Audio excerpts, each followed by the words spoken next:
Pemirsa, Presiden ke-7 RI Joko Widodo mendatangi Polda Metro Jaya pada Rabu pagi. Didampingi oleh tim kuasa hukumnya, Jokowi resmi melaporkan kasus tudingan ijazah palsu.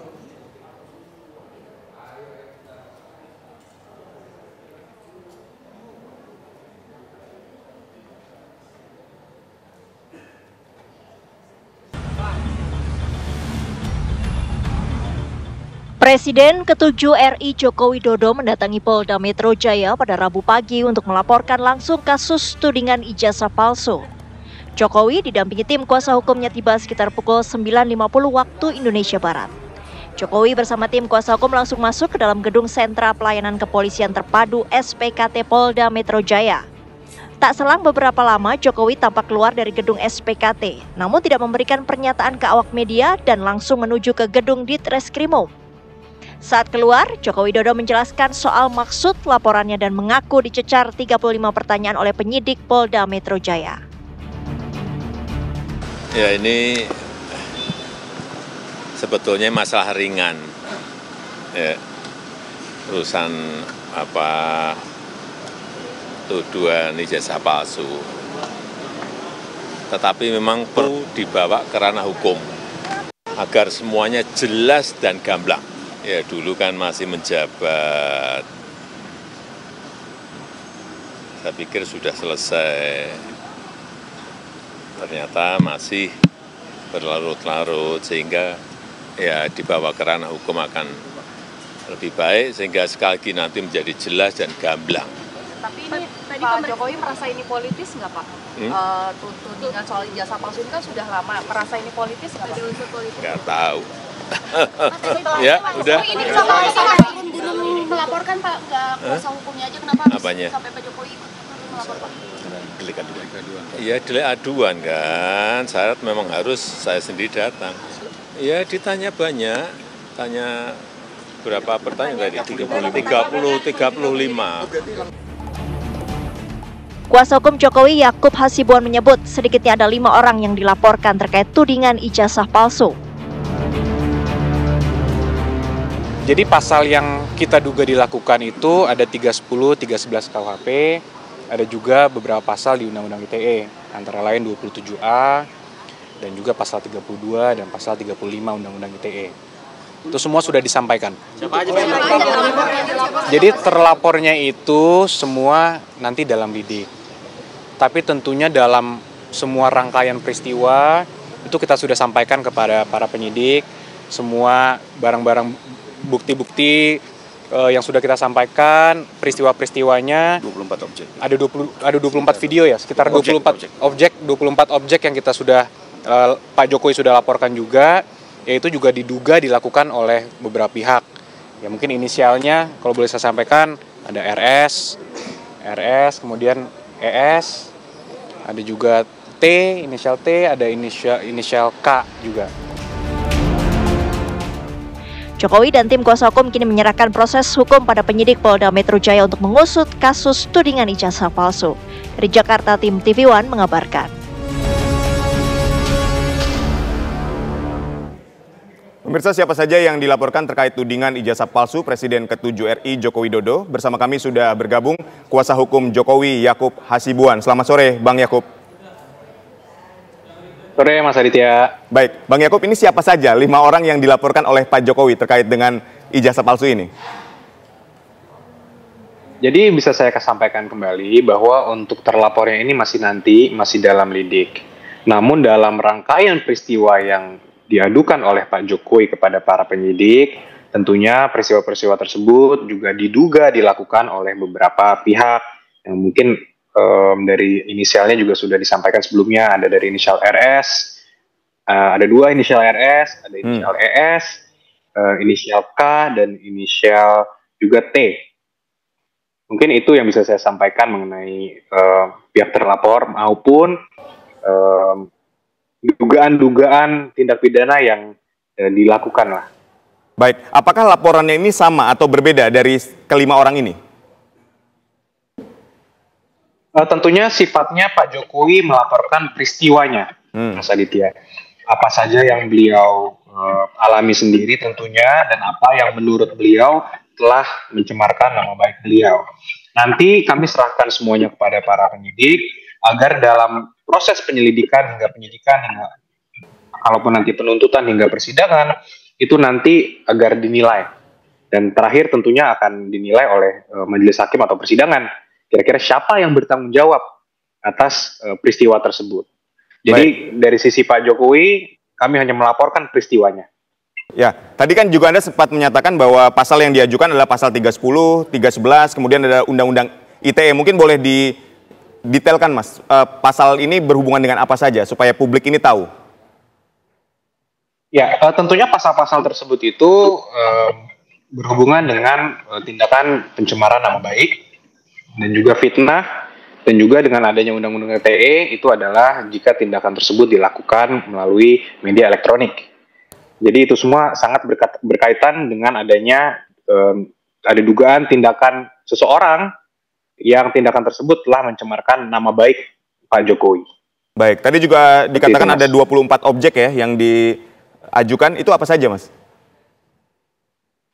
Dari itu antara lain tentunya ada berbentuk video-video, link-link, juga ada yang Pak Jokowi lihat sendiri tentunya. Jadi beliau mengalami sendiri, melihat sendiri langsung, yang mana link-link tersebut tentunya disampaikan kepada para penyidik untuk diinvestigasi lebih lanjut. Tentunya kan kita harus menghormati juga para penyidik untuk nantinya dapat menilai apakah video tersebut memang benar disebarkan oleh pihak A, dan kemudian yang berbicara dan menyebarkan berita-berita tersebut adalah pihak B. Nah ini tentunya kami juga yakin akan memakan waktu mungkin, dan oleh karena itu kami juga menyerahkan dan menghormati proses ini kepada pihak polisian. Baik, Pak Jokowi ini kan dicecar oleh 35 pertanyaan oleh penyidik. Apa saja, Mas, secara garis besarnya pertanyaan yang diajukan oleh penyidik ini?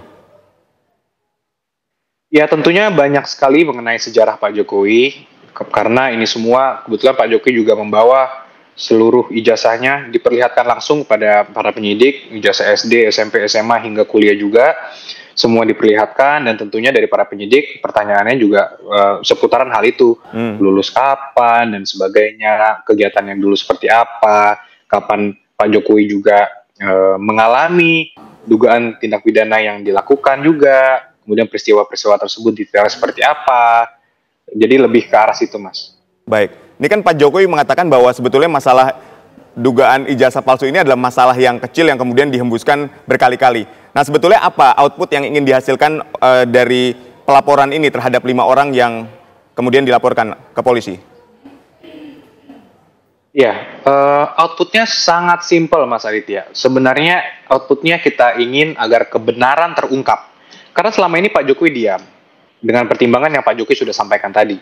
Selama ini diam, dikira akan hilang sendiri saja. Mungkin ada orang-orang yang ya tidak tahulah apa di bayangan mereka mungkin kan. Tapi ternyata Pak Jokowi sudah turun tidak lagi presiden, masih terus. Dan berkali-kali kita press conference dan memberikan himbauan, sudahlah, tolong di stop berita-berita bohong dan stop mencemarkan nama baik Pak Jokowi. Ternyata masih dilakukan menurut Pak Jokowi.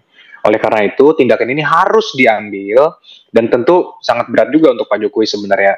Tidak mudah kan untuk datang sendiri ke Polda melaporkan ini, tentu ada pertimbangan psikologis dan logis juga seperti apa, tapi hal ini wajib menurut Pak Jokowi dilakukan agar kebenaran terungkap dan agar nama baik Pak Jokowi dan juga nama baik rakyat Indonesia ini dipulihkan juga.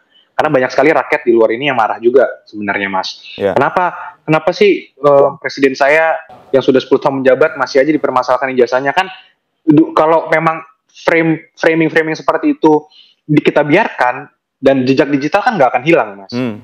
Jadi ini tidak bisa dibiarkan. Jangan sampai reputasi negara Indonesia juga dipertaruhkan. Oleh karena itu, ya Pak Jokowi berpendapat ini sudah bukan lagi mengenai Pak Jokowi pribadi.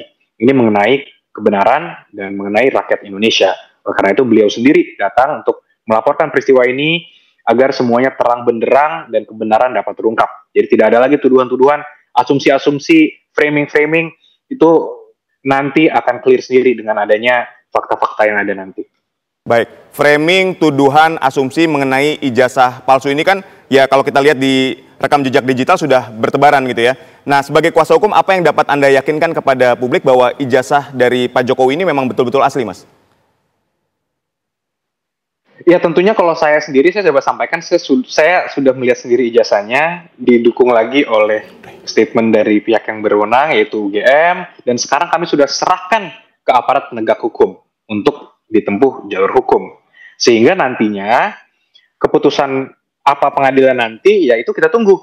Sehingga terang benderang semuanya. Karena kalau sekarang ini saya bisa memiliki argumen, orang lain bisa memiliki argumen, walaupun sebenarnya tidak dibenarkan argumen-argumen yang sifatnya tendensius dan sifatnya mencemarkan nama baik, itu tidak dibenarkan. Ya namun siapapun boleh beropini. Nah, opini ini kan tidak ada artinya kalau tidak tahu kebenarannya apa. Betul. Makanya kita bawa ke jalur hukum agar nanti ada ujungnya. Nah, yang itu yang kita tunggu sekarang, ujungnya apa? Nah, ujungnya harapannya dapat ada putusan pengadilan yang menentukan nanti benar nggak sih asli atau tidak. Dan ketika sudah diputus nanti, case close. Tidak ada lagi orang yang bisa melakukan tuduhan-tuduhan yang tidak seharusnya. Baik, dengan bukti-bukti yang dimiliki oleh tim kuasa hukum, seberapa yakin bahwa tim kuasa hukum ini dapat memenangkan keputusan pengadilan dan menyatakan bahwa ijazah Pak Jokowi ini asli? Ya tentu kalau dari pihak kami sangat yakin, Mas. Tapi karena ini kita sudah serahkan ke aparat penegak hukum, ya kita hormati. Dan ini karena penyelidikan sedang berjalan, ya kita tidak mau terlalu mencampuri, kita tidak mau intervensi. Tapi yang penting kami siap mempertanggungjawabkan semua pernyataan maupun dokumen-dokumen, barang bukti apapun yang kita sudah pernah sampaikan, kami siap mempertanggungjawabkan. Dan kalau nanti diminta oleh aparat penegak hukum, kami dan Pak Jokowi pun sudah siap untuk memberikan. Karena tujuan kami adalah satu, agar kebenaran terungkap. Baik, harapan untuk mereka-mereka yang hari ini masih melakukan framing, tuduhan, dan asumsi terhadap ijazah palsu Pak Jokowi, mungkin bisa disampaikan, Bang Yakub? Ya, tentunya harapan kami agar tindakan-tindakan yang merupakan mungkin dugaan-dugaan fitnah atau ujaran-ujaran yang tidak seharusnya ini, tuduhan mengenai ijazah palsu ini dihentikan. Karena ini bukan masalah Pak Jokowi lagi. Hal ini berpotensi untuk memecah belah bangsa juga. Memecah belah dan merusak reputasi rakyat Indonesia juga. Ini yang kita sangat tidak inginkan. Makanya Pak Jokowi juga datang sendiri tadi, kembali lagi, jangan sampai rakyat terpecah belah, jangan sampai isu-isu ini yang sebenarnya sangat tidak benar, tidak berdasar ini, bisa semakin besar lagi dan memperburuk dan merusak nama baik rakyat Indonesia, pemerintah Indonesia, dan bangsa Indonesia. Itu harapan kami, Mas. Baik, mungkin satu pertanyaan terakhir, kenapa baru sekarang dilaporkan, Bang Yakub? Ya, mungkin tadi Pak Jokowi sudah sampaikan sendiri bahwa beliau tentunya memiliki pertimbangan yang sangat panjang, sangat banyak. Apalagi beliau ketika masih menjabat, tentunya mungkin memiliki pertimbangan psikologis lah untuk tidak melakukan itu. Namun setelah beliau purna tugas juga, sudah hampir setengah tahun beliau purna tugas, ternyata masih ada. Dan malah makin parah faktanya. Dan ini juga kita melihat sudah berpotensi sangat merusak nama baik rakyat Indonesia tadi. Oleh karena itu ini tidak ada pilihan dari sisi kami dan Pak Jokowi, tidak ada pilihan agar kebenaran terungkap, agar tidak ada lagi framing-framing dan narasi-narasi A ngomong begini, B ngomong gini, kemudian besok ada lagi fontnya, ada lagi dan lain-lain. Nah itu tidak mau itu, makanya sekarang lah waktunya untuk dilapor. Baik, dari di luar kelima orang ini apakah ada kemungkinan yang dilaporkan nantinya akan bertambah, Bang Yakub? Kalau dari teori hukum tentunya masih sangat mungkin, dan itu kami serahkan sepenuhnya kepada para penyidik untuk nanti menentukan. Dan kembali lagi kami sangat menghormati proses ini, apapun nanti yang akan ditentukan dan dibutuhkan dari pihak kami, dan Pak Jokowi sendiri pun akan siap untuk terus berpartisipasi lah dan mendukung proses ini agar diusut sampai tuntas.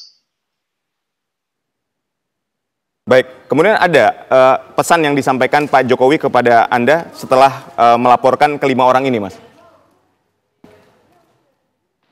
Pesan khusus sih tidak ada, karena kebetulan kita sudah intens komunikasi beberapa waktu terakhir. Namun pesannya hanya satu sebenarnya, yang walaupun ya mungkin bisa dibilang tersirat, tapi beliau berulang kali sebelumnya menyampaikan bahwa ayo ketika kita sudah bawa ini ke jalur hukum, kita hormati, apapun yang dibutuhkan saya siap. Sehingga kita tinggal menunggu hasil penyelidikan sekarang dari para penyidik, di kepolisian, dan update apapun nanti kami siap. Itu poin pentingnya, Mas.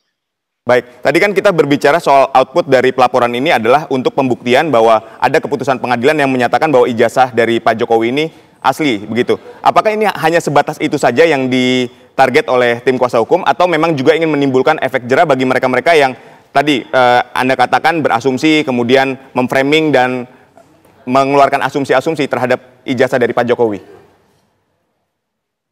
Ya tentu kalau kita lihat dari sisi lainnya adalah ini merupakan pembelajaran hukum yang baik juga untuk masyarakat, Mas. Karena kita tidak mau hal ini menjadi presiden yang sangat buruk bagi masyarakat. Bayangkan jika seluruh banyak pejabat, kepala daerah maupun masyarakat biasa dituduh memiliki ijazah palsu, kemudian dialah yang harus dibebankan pembuktiannya. Dan dia seakan-akan dia di trial by the media.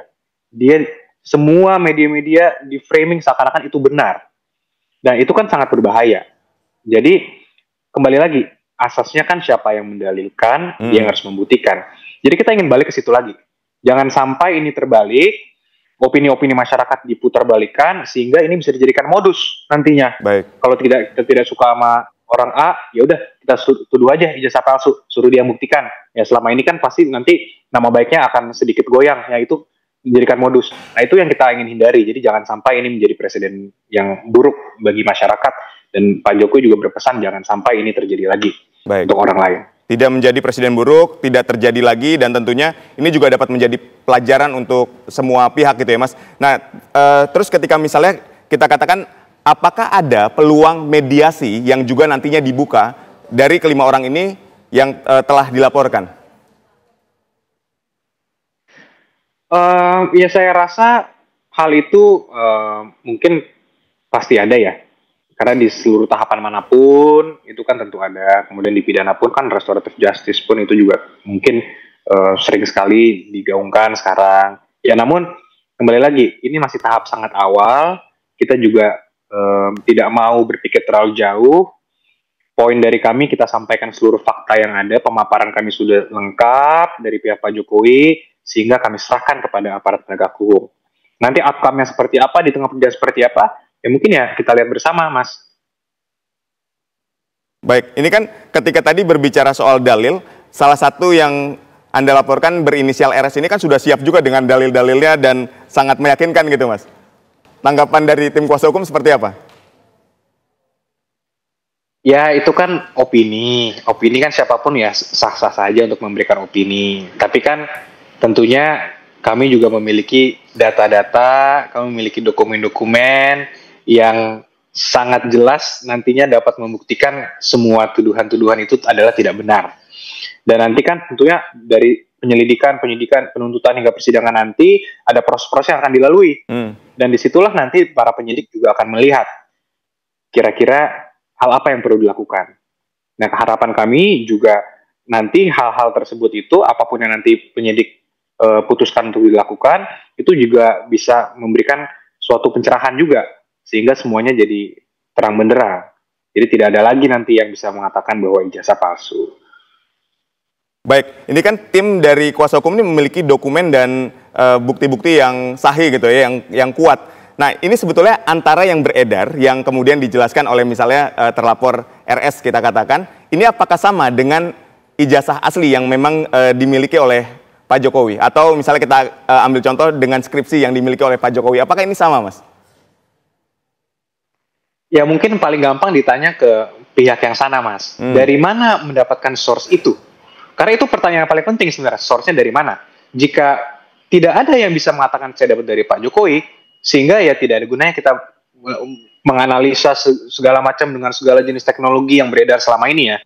Itu kan jadi nol nilainya. Jadi artinya kalau memang dokumen-dokumen yang digunakan, dianalisa dan sebagainya itu bukan berasal dari Pak Jokowi, ya tidak ada artinya. Dan sampai sekarang saya tegaskan Pak Jokowi tidak pernah memberikan kopi dokumen itu kepada siapapun untuk disebarluaskan. Itu tegas. Baik. Nah, ketika kita berbicara soal distribusi dari apa yang hari ini disebarkan, ini kan banyak luar biasa, Mas. Ketika tadi Undang-Undang ITE Anda jadikan salah satu pasal untuk menjerat kelima orang ini. Artinya ketika kita ngomongin distribusi dari penyebaran berita palsu atau termasuk ijazah-ijazah palsu segala macam, ini pasti akan banyak pihak juga Mas, yang artinya nantinya akan juga dapat dikenakan pasal Undang-Undang ITE ini Mas. Ya, artinya kalau mengenai ini sudah masuk pokok perkara ya kami mempercayakan sepenuhnya dan kami menghormati proses penyidikan yang sudah sedang berjalan Mas. Nanti mungkin biar para penyidik yang menjelaskan kira-kira seperti apa dan langkah-langkah ke depannya seperti apa. Baik, terakhir mungkin pesan terhadap netizen yang hari ini terus ikut menyebarkan atau mendistribusikan apa yang hari ini menjadi polemik soal keaslian ijazah dari Pak Jokowi. Mungkin pesannya adalah untuk masyarakat luas, jangan mau terprovokasi dengan adanya pihak-pihak yang menyebarkan tuduhan dan fitnah mengenai ijazah Pak Jokowi. Pak Jokowi telah dipilih langsung oleh rakyat, menjabat selama 10 tahun, telah melewati proses administratif yang cukup panjang dari KPU daerah, KPU pusat, hingga pada saat beliau presiden terakhir 2 kali, itu sudah dilewati semua, dan provokasi-provokasi yang dilakukan oleh beberapa pihak ini, itu sangat tidak berdasar. Dan harapan kami itu akan segera dibuktikan, ketika ini semua terang benderang, maka sudah clear lagi. Dan tidak ada lagi tuduhan-tuduhan ini, mari kita jaga ketertiban yang ada di masyarakat, tidak lagi ada kegaduhan, tidak lagi keonaran, mari kita jaga nama baik rakyat, bangsa, dan negara Republik Indonesia. Baik, terima kasih Bang Yakub Hasibuan. Kita sama-sama akan melihat terus bagaimana proses persidangan untuk membuktikan keaslian ijazah dari Pak Jokowi ini supaya tidak menjadi bola liar di tengah masyarakat. Sekali lagi terima kasih Bang Yakub, sehat dan sukses selalu.